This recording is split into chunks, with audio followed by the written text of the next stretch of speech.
Do you remember the $97 interview video? Why would you pay $97 to interview me? This time it's different. You're not interviewing me. I'm showing you how I work under pressure, live in the room. Most workshops make you sit through death by PowerPoint. In this one, you get to test me. I'm going to show you how I take a team from chaotic to a well-oiled machine inside 90 days. You'll see exactly how I'd align your team, remove bottlenecks, and build momentum using the exact Manic Monday sprint framework that I've stress tested on massive construction projects and shutdowns. The real villain is expecting your team to scale your business without giving the correct structure for execution. This session shows you what it looks like when you move your team from good to great. The workshop's split into 3 parts where you get to fully test what I can and can't do. It's practical, hands-on, and it's certainly not a lecture, and it's only $97.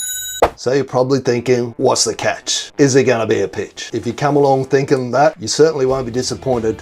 There will be a pitch, but I'll send it to you before you even come so you can decide whether it's for you or not. DM me the word workshop. I'll send you the pitch. Then you'll know exactly what it is. And if it's not for you, that's fine. So if you want to see how I build high-performing teams in 90 days, this is your opportunity. All right, if you want to get along that workshop, DM me the words Manic Monday. I'll send you the details so that you can get on top of that. And that is pitch over. All right, CXO. The other day, someone hopped on a call with someone and I've got way too many words in my LinkedIn bio. I don't anymore. I did that back then. And one of the acronyms was CXO. And he said, WTF is a CXO. So I'm going to tell you, read from the book, EXO Exponential Organisation. Exponential organisation is an organisation that's 10x more effective than the average. Okay. Then I'm going to show you why you're going to need one if you don't have one already. Okay. So the CXO is the evolution of the COO. The rise of autonomy will mean a reduced role for the operational aspects of a company and its COO. The role of the COO will transform into the CXO, or the Chief Exponential Officer. She will be charged, or he will be, depending on who it is, with relentlessly implementing all the exponential attributes. And I'm going to run you through how to get 7 of them up and running with one small platform that we call Skool, Skool. Nothing like the place that we went to that I hated as a kid. Right, let's get the pen out. Okay, so in this top corner here, we have our outliers who are doing 6 to 10x growth, all right? Exponentially going up. And by the way, if it's a little bit dark or it's not quite good, we're working on that at the moment. I've got more lights coming from Amazon. Someone said the other day that they said this is hard to see on the phone. I can't do too much about that. To get myself in the frame and the whiteboard as well, I always put a screen capture of the whiteboard notes in the comments below when I'm done, but working on fixing this at the minute. We'll get better as we go. We'll improve all the time. Down this bottom corner down here, we have the average, the opposite of outliers, who are either stagnant or they are in decline. That's because these are the reasons why they're stagnant or in decline. They have a COO or a GM, and they are purely operations focused. Up until probably even a few years ago, maybe in the last 12 months, the rate that AI is increasing at the moment, if you just have your focus, the COO, your COO is focused purely, or your GM, on operations, you get left behind very, very quickly. You are stagnating or you're in decline. I'm not making this stuff up. This is straight out of the book. So, these guys, they see training as a soft skill. Something you do, send someone away to do a training course, do a little bit every now and again. Most of it happens around this time of the year. And of course, you can guess what this time of the year just was. It was the end of the financial year. So get to the end of this operations focused person, gets to the end of financial year or not quite to there, goes, we need to spend some money, get some tax back, what we're going to do, let's send everyone on a course. Do some training. One and done. All right, no, does not work. They shun, hate it. Social media, what I'm doing right now. You'll barely, if ever, see a COO who's operations focused, putting a mug on LinkedIn, getting content out to Instagram, TikTok, whatever the platform may be, Facebook. Everyone, they're all, to a man or a woman or a person, complain about the amount of time that people spend on this thing, on their phones. They don't realise it's the greatest opportunity that they've got to be able to speak to their people, tell them about their culture, how it works. You've got their attention on there. They're already on all these platforms. Get to where they are at. They think that learning was for that place that I hated as a kid, school. They just think you go to school or you go to uni, you're done. Learning is over. It's time to get on with working. It's not the case. This is why they are stuck down here, an average, stagnant, and in decline. Flip side is the CXO is there to drive the exponential attributes. To be able to do that, they need to understand what they are. There is SCALE, 10 of them, 11 attributes. We can get 7 of them with one platform. If we get, the book says, if we can get 4 of these right, we can do what the Silicon Valley startups have done and scale exponentially. Right, so the first thing that we need, these guys down here think training is a soft skill. These guys up here know that practice or deliberate practice is a must. It's not a nice to have.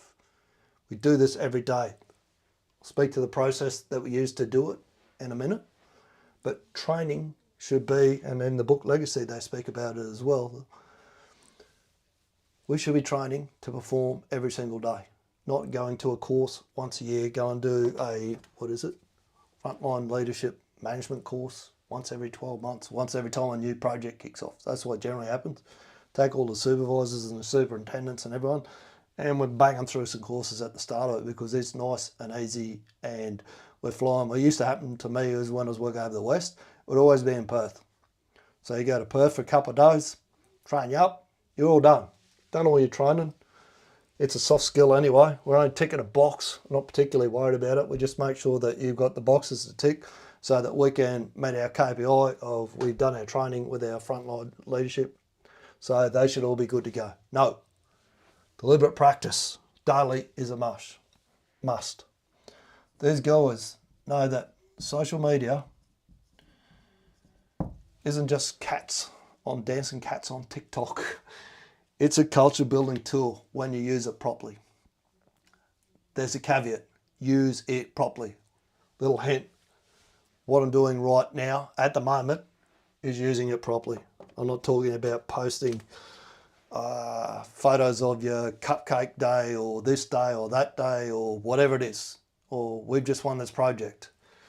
This is teaching people how to build culture and is showing them what's happening and how to move from average to an outlier and move from stagnant and decline to 6 to 10x growth. They understand that learning wasn't for school. A learning environment, again they talk about this in the book Legacy, what the All Blacks can teach us about the business of life. A learning environment is an edge. Everyone needs something different to what the average do to be able to stand out, how to get up to where the outliers is. This is giving them that edge over the competition. Told you, I'll tell you a platform where you can create 7 of the 11 attributes. You only need 4 of them. That platform is called Skool.com, Skool.com. If you go to Skool.com/Scrum, SCRUM, that's my Skool that I'm creating, my legacy that'll lead to the construction industry. It's called rebranding. No, it's not. Construction Skool. The rebranding construction podcast is part of it, but that is actually Construction Skool where I teach this sort of stuff all the time. So the attributes that this person here, the CXO, needs to be able to create to give us this 6 to 10x growth. The first one is crowd and community. Skool is specifically set up to build crowd and community. When you get inside, you'll have a look. Leveraged assets is another one. What I mean by that is you're not trying to buy everything. If you want to move quick, then you need to not be tied to buildings. You need to not have to go and build yourself a whole platform to do your crowd community on. You pay them a fee, which is on $150 a month. The asset's built. It's there ready to go. There's no setup time. Put your email address in, put your payment details in. I think you get like a 7-day or 14-day trial. There's a free trial there. Anyway, to go and have a look and test it out. The asset's built. We're leveraging off of all the work that they've already done. That's why we can get this growth, because we haven't got our time wasted on trying to run this project and build this asset. It's already done. That's the second one that gives you. E stands for Engagement. Engagement. It's built on gaming principles to engage people, keep them coming back, and it even has a scoreboard so that they can be in competition with each other. Does this particularly well. Next one it covers off is dashboards. How are we traveling? What's the score? How well are we doing? There's dashboards built inside Skool. Another attribute. Got to just check what that one is. Experimentation. This is where the other framework that I was going to talk to you about comes in, 2-second lane. So it's all about getting people to make small incremental improvements every day. Skool's just put another super powerful, what do you call it? Tool in there that you can use where you can actually upload video straight to the Skool platform. Doesn't even have to go to YouTube or anything like that. Before you used to have to go to YouTube, create your video, upload to YouTube, then share the link in there. You can post your video, and 2-second lane does something where they'll take something that needs fixing, fix it. So they'll take a before video of it. We fix this, now it's better. Small incremental improvements, 1%ers. Those before and after videos create a scoreboard for you and show you how you're progressing and how much better that you're getting. So experimentation can happen inside Skool as well. And the last, not the last one, social technologies. It's got that covered. There's messaging inside there. People can interact. You could be training people up to come into your business before they even started in your business inside Skool. You can give them courses in there to follow. You can go and say, go and watch this set of videos here. If you want to come and work with us, that's fine. Pay people for their time. You shouldn't expect them to do it for nothing. Go there, do this course. When you've passed that, you're ready to come and work with us. It's got a grading system that shows you how people can level up. Awesome platform. Last but not least, which comes to 2-second lane as well, is autonomy. Gives people a chance to go and teach other people, pass on their knowledge, take their experimentation, use it. They have a way to grow. Do it autonomously as well, without you having to be looking over their shoulder all the time. They can be in there, training themselves up, little courses that you've put in there, 2-second lane, Scrum, whatever it may be. All right, so we'll do a quick wrap up on what we covered here today. Average organisations that are stagnating or in decline, their COOs and GMs are purely operations focused. Those days are gone. They think training is a soft skill, just something that we do once a year or when we need to get some money back at tax time. They shun social media. because it's too hard. They want to put their face out there. They don't want to take the time and effort to do it, or they're scared of doing it. They believe that learning was for school. The flip side is we now need the COO to evolve into a CXO, drive the exponential attributes. Need at least 4 of them. Deliberate practice is a must.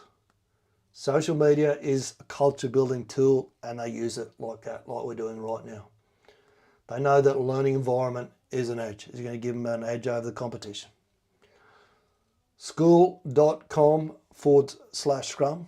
If you don't want to go and check mine out, I'll also throw my affiliate. I'm an affiliate for Skool. So just a disclaimer, if you click on my affiliate link you went across and you did happen to sign up for it, I would get paid a small commission, but I'd tell you to go and use it even if I didn't get paid for it. Inside Skool, we can build crowd and community. We can leverage their asset that they've already built. We can create engagement with our workforce. We've got dashboards so they can see what they're doing, how they're improving. They can experiment in their 2-second lane. Social technologies are tied into it. Video, messenger, it's all sitting there. And it gives people autonomy to be able to go and help each other and to be able to grow themselves. The average, I didn't mention this, I forgot this. Here's what I call a red flag when someone sits in the average corner. You only have to listen to what people say and how they speak. The average say, we're pretty good at that, Bernie. The operation side of the business, we're pretty good at it. Outliers don't say we're pretty good at it. Outliers say, how do we take these and get even better? Take it, use it, made a great week. You want to come across to that workshop, remember to, you want some details on the workshop, remember to send me the words Manic Monday and I will send you the details. Speak soon.